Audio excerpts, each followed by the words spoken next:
আজকে তোমাদের একটা খুব ভালো জিনিস দেখাবো, ইজি প্রসেস। এই যে লোটে মাছ, যারা আমরা ঝুরি খেতে ভীষণ ভালোবাসি, কিন্তু কাঁটা মুখে পড়লে সেই একটু একটু বেছে বেছে ফেলতে হয়, যেটা খুব আমার জন্য তো খুব ইরিটেটিং লাগে। তো সেটার একটা খুব ভালো প্রসেস আছে, যেটা আমরা শুরুতেই এর যে কাঁটা আছে সেটা বাদ দিয়ে রান্না করতে পারি। তো সেটা আজকে আমি তোমাদের সাথে শেয়ার করব। এবং এইভাবে যে কোনো কিছু করতে পারো, লোটে মাছের চপ, লোটে মাছের বড়া। যদি এই প্রসেসে মাছটাকে আলাদা করে নাও কাটার থেকে, সব কিছু টেস্ট খুব ভালো হয়। তো মাছটাকে আমি ধুয়ে এইভাবে রেখে দিয়েছি। আর বাকি কি করেছি চলো দেখাই তোমাদের।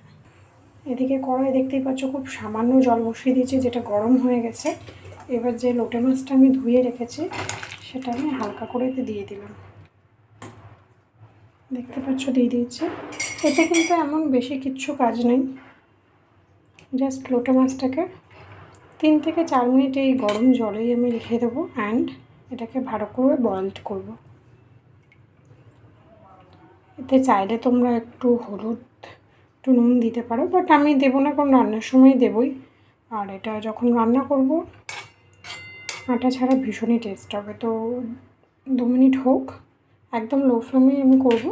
তারপর দেখাচ্ছি তোমাদের কেমন হয় 2 মিনিট মতো পরে। জাস্ট 1.5 থেকে 2 মিনিট হয়েছে, দেখতে পাচ্ছ কেমন ফুটছে।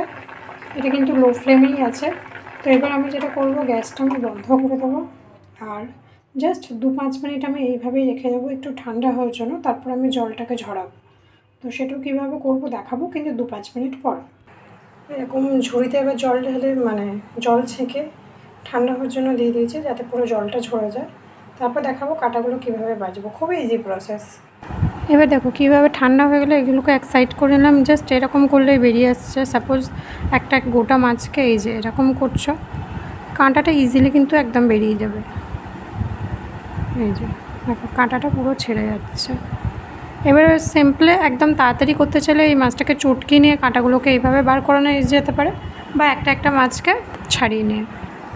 দেখো একদমই হচ্ছে রেডি। আর কোথাও কাঁটা নেই, তাও আমি এইভাবে দেখে নিচ্ছি। যদি কোথাও কাঁটা থাকে আমি সেগুলোকে বাদ দিয়ে ফেলে দেবো। আর কাঁটা বলতে এই যে এতগুলো কাঁটা বেরিয়েছে, এগুলোকে ফেলে দেবো।